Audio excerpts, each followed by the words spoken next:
All elite wrestling के 10 बड़े superstars और उनकी सीक्रेट अपीयरेंसेस जो कि WWE में हुई थी और शायद उनके बारे में आप नहीं जानते। कौन है सुपरस्टार्स और कब ये WWE में अपीयर हुए, जानेंगे आज की इस वीडियो में। तो आप इसे एंड तक देखते रहें। चैनल पर नए हैं तो सब्सक्राइब करें और उस नोटिफिकेशन बेल को भी ऑन करना ना भूलें।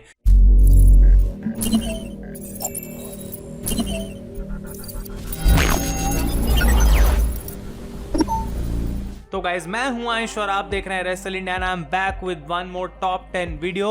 और आज की वीडियो काफी स्पेशल होने वाली है क्योंकि 10 ऐसे AEW सुपरस्टार्स के बारे में हम बात करने वाले हैं जिनको हमने WWE में देखा है, लेकिन बहुत से लोगों को याद नहीं होगा कि आखिर कब ये WWE में अपीयर हुए थे। और उन्हीं मोमेंट्स की आज हम बात करने वाले हैं। और अपनी लिस्ट को स्टार्ट करने से पहले दो इंपॉर्टेंट पॉइंट्स। सबसे पहला ये कि आप लोगों को लाइक करना है, जो लाइक का गोल है हमारा 1500 लाइक्स का रहने वाला है। और दूसरी चीज, अगर आप लोग टॉप 10 के बारे में टॉपिक्स को नीचे कमेंट करना चाहते हैं तो आप डेफिनेटली वो कर सकते हैं। और अगर मुझे कोई बहुत बढ़िया टॉपिक मिलता है तो उसके ऊपर मैं वीडियो बनाऊंगा, तो आप भी मुझे सजेशंस दे सकते हैं। नंबर 10 से हम स्टार्ट करते हैं गाइस। तो केनी ओमेगा का यहाँ पे नाम आता है और obviously he is one of the best wrestlers in the world. और वो माने जाते हैं अपने न्यू जापान प्रो रेसलिंग वाले टाइम के लिए, जहाँ पे उन्होंने मतलब क्या क्या नहीं करा। इतने कमाल के मैचेस दिए हैं कि अगर कोई भी रेसलिंग फैन देखेगा तो डेफिनेटली उनको बहुत ज्यादा वो पसंद करेगा। लेकिन बहुत से लोगों को ये बात शायद नहीं पता होगी कि केनी ओमेगा कुछ समय के लिए WWE के डेवलपमेंटल सिस्टम में थे।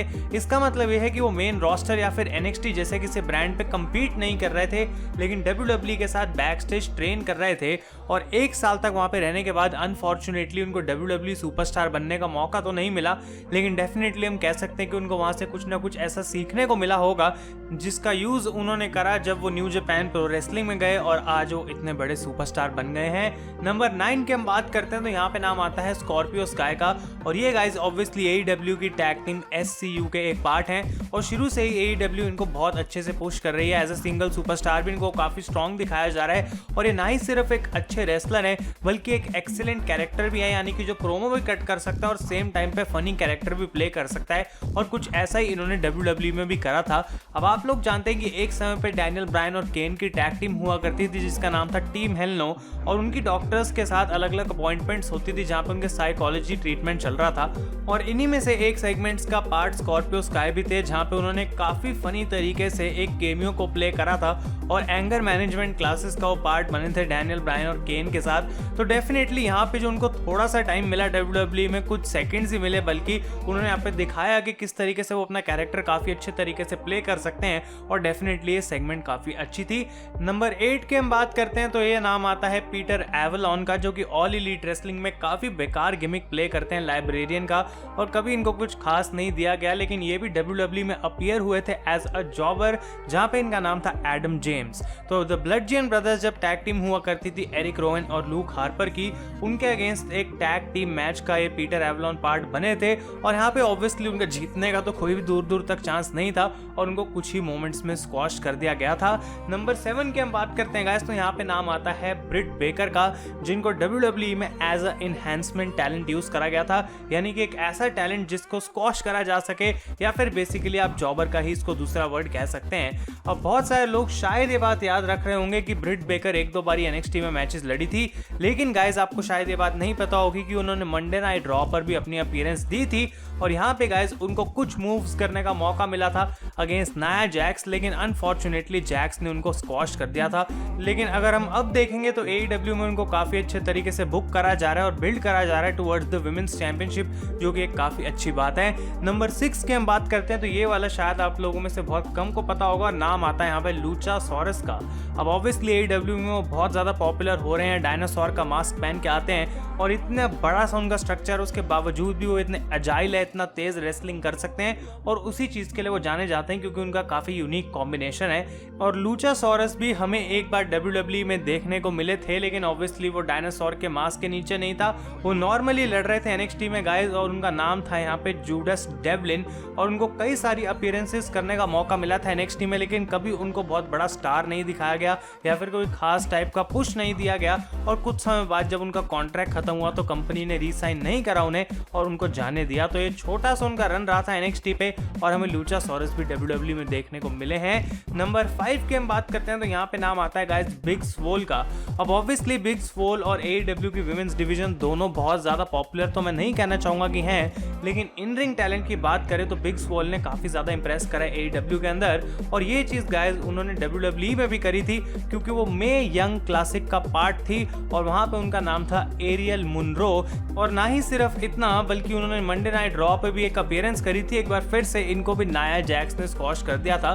तो WWE ने जितने भी सुपरस्टार्स यहाँ पे चुने हैं जिन्होंने नाया जैक्स को स्क्वॉश करा है, अब वो प्रॉब्ली AEW में जाके लड़ रहे हैं विमेंस डिवीजन के अंदर, लेकिन डेफिनेटली वो काफ़ी ज़्यादा डिजर्व करते थे जितना उनको रॉ पे मिला, और उनको इनहेंसमेंट टैलेंट की तरह यूज़ करा गया।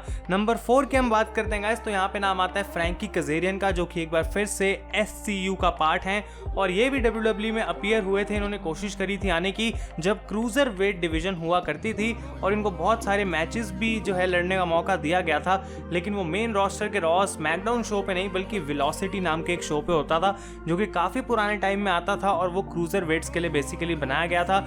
लेकिन जब क्रूजर वेट डिवीजन WWE ने खत्म करी तो साथ के साथ फ्रैंकी कजेरियन का WWE करियर भी खत्म हो गया और वो कंपनी को छोड़कर चले गए थे। लेकिन अब हम कह सकते हैं कि ऑल ओवर द वर्ल्ड वो लड़ चुके हैं और इतने कमाल के रेसलर हैं कि डेफिनेटली उनका करियर काफ़ी अच्छा रहा है। नंबर 3 की हम बात करते हैं गाइस तो यहाँ पे नाम आता है लेवा बेट्स का, जो कि second half of the librarian group है ऑल एलीट रेसलिंग में, और इनको भी बिल्कुल अच्छे तरीके से बुक नहीं करा जा रहा। और शायद आप इनके WWE के रन के बारे में सुनकर थोड़ा सरप्राइज भी हो सकते हैं क्योंकि उन्होंने वहाँ पे काम करा था NXT के अंदर, और इनका अनफॉर्चुनेटली वहाँ पे जो कैरेक्टर था उसको ज़्यादा पुश नहीं करा गया। इनका नाम भी ब्लू पैंट्स था तो इनको कोई सीरियसली नहीं ले रहा था, लेकिन सरप्राइजिंगली तब भी लेवा ने जो है वो अपनी ऑडियंस के ऊपर काफ़ी ज़्यादा एक अच्छा इंप्रेशन बनाया, और उनका इन रिंग वर्क भी काफ़ी पसंद आ रहा था लोगों को, जिसकी वजह से उनकी पॉपुलैरिटी बढ़ रही थी। लेकिन जो सबसे बड़ी मोमेंट लेवा बेट्स के लिए आई वो तब थी गाइस जब वो मैनेजर बनी the Vaudevillains tag team का, जहां पे बेसिकली साइमन गॉच और Aiden English tag team championship जीते थे, और वो बिगेस्ट मोमेंट थी लेवा बेट्स के लिए। लेकिन अनफॉर्चुनेटली WWE ने ये सारी चीज़ें देखने के बावजूद भी उनमें इतनी पोटेंशियल नहीं देखी कि वो इनको एक लॉन्ग टर्म कॉन्ट्रैक्ट फिर से दें, और इसी वजह से कंपनी छोड़कर चली गई। नंबर 2 की हम बात करते हैं तो ये काफ़ी सरप्राइजिंग है और बहुत से लोगों को नहीं पता होगा, और नाम आता है यहाँ पे यंग बक्स का। अब इनकी पॉपुलैरिटी और फेम के बारे में तो हर कोई बंदा जानता है, लेकिन ये भी हम जानते हैं कि WWE के अंदर वो चीज़ इन्होंने नहीं करी।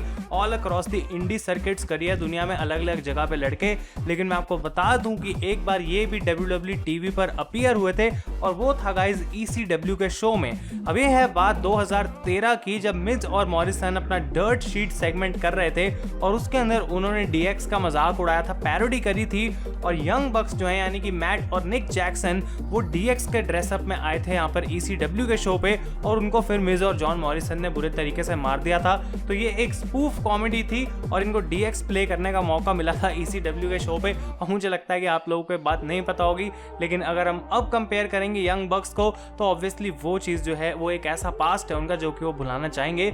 और फाइनली गाइस नंबर 1 पे आता है नाम मैक्सवेल जेकब फ्रीडमैन यानी कि MJF का, जिनकी WWE की इन्वॉल्वमेंट काफ़ी फनी है, क्योंकि मैं आपको बताता हूँ उन्होंने इस चीज़ को रिसेंटली AEW में भी पैरोडी के फॉर्म में दिखाया था।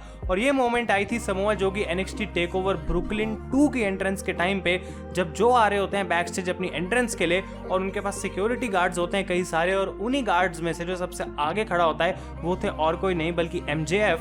और इसमें हमें देखने को मिलता है कि MJF काइंड ऑफ जो से आगे निकलने की कोशिश करते हैं, लेकिन जो उनको धक्का मार के पीछे गिरा देते हैं। और यही चीज़ रिसेंटली MJF ने अपनी एक एंट्रेंस में भी करी थी कि उनके साथ जो गार्ड चल रहा था उनको उन्होंने धक्का मारा था। तो ये काफ़ी फनी चीज़ है, और ऑब्वियसली ऐसा लगता है कि MJF उस चीज़ को भुलाना चाहेंगे, क्योंकि अब वो बहुत बड़े स्टार बन चुके हैं रेसलिंग के अंदर, और वो सिक्योरिटी वाला जो रोल है वो उन पर सूट नहीं करता। लेकिन ये एक ऐसी मोमेंट है जो शायद आप लोगों को नहीं पता होगी। तो गाइस ये थे 10 ऐसे AEW सुपरस्टार्स और उनका सीक्रेट WWE पास्ट, जो कि बहुत लोग नहीं जानते होंगे मेरे हिसाब से। तो अगर आपको ये वीडियो पसंद आई इसे लाइक करें। Thank you so much for watching, और वीडियोस के लिए चैनल को सब्सक्राइब करें। मैं हूं आयुष और आप देख रहे हैं रेसल इंडिया।